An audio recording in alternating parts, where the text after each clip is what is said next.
বিশ্বাস একজন সাধারণ বাচ্চা ছেলে। ম্যাচুরিটি হওয়ার বয়স লাগে না, অল্প বয়সেও ম্যাচুরিটি হওয়া যায়। আমরা শৈশব জীবন উপভোগ করব কিভাবে? নিজেদের জীবনের অধিকার আমাদেরই নেই।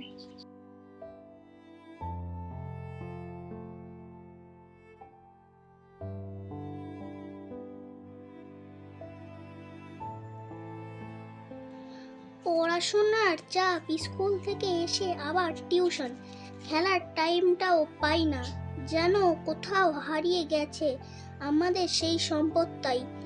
আজ শেষ পাতায় আমাদের মা বাবাকে বলা হোক লোকের সাথে তাল মিলিয়ে না চলতে, নিজের মতো করে বাঁচতে দিতে, যাতে আমরাও ভালো থাকি।